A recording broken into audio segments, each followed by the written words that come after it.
We are proud that you are here, and we want this app camp to be as successful as the others have been, the preceding ones. How can we measure the success of this app camp?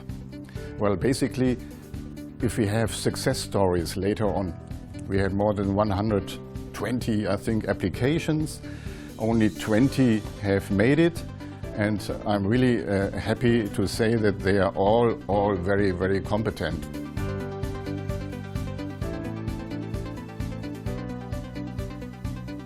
I'm very happy because this app camp was a success. It was, in my view and also in the view of many of my ESA colleagues, the best app camp which we had. We had more efforts on ESA side to support it. We had more personnel to coach the participants, and we had, as a result, better ideas which were presented.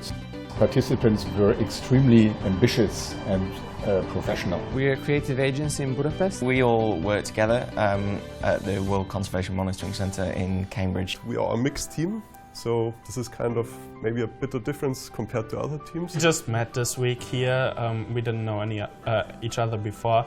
And this is Pablo. He did user interface design and database. This is Lucas from Austria. He did primarily the user interface, as well as John from Greece. And I'm Pascal from Frankfurt, and I did the machine learning. I'm studying engineering. I'm in final year in NUI Galway. We come from Jazzy from Poland. 3 of us are the developers. I, Severin and Rodolfo, and Timo is our brain.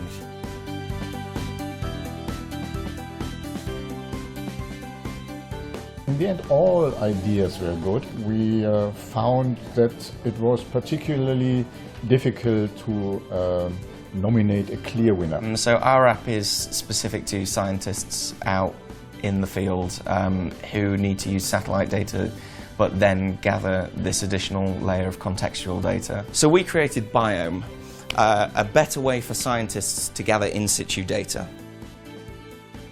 With our application Rocket Tourist, it means that you take the data from the Copernicus program to improve your chance for finding your favorite spots for your favorite activities. We really want to bring the Copernicus data to every end user. Just think about your favorite activity if you're on holiday. And we had a luck that we had an API which brought data from Sentinel-1, for example, and we could directly use in our application, because we think the Sentinel data should be available and consumable by everyone. Our app is about using satellite data to predict and find diseases in crops to help farmers. You can warn farmers by having a simple user interface where you color their fields according to the danger of disease outbreaks. Our application is about showing in augmented reality the displacement of land caused by some kind of human activities.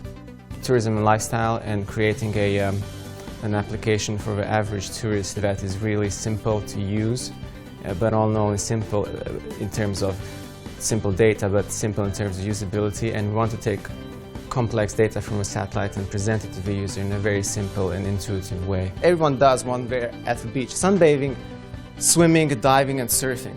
And we want to take satellite data and use these satellite data to provide information to the user that they don't get from nowhere else. For our app, this week we started working on a geolocation search engine that allows users to search across many variables in real time. What we used, we had a use case of looking at good cities to move to in Europe.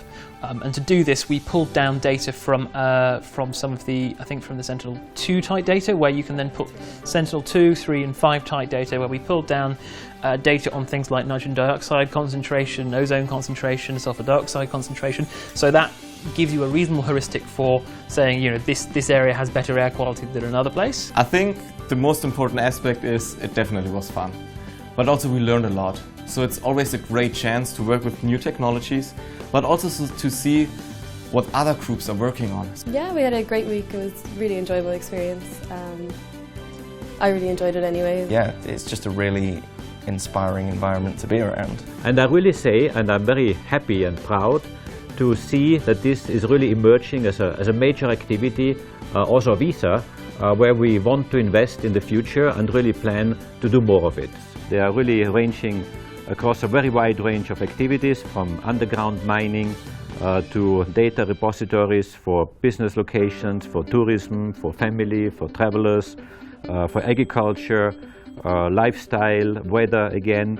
So I think a lot of very good proposals have been made. And the winner is? Gaia.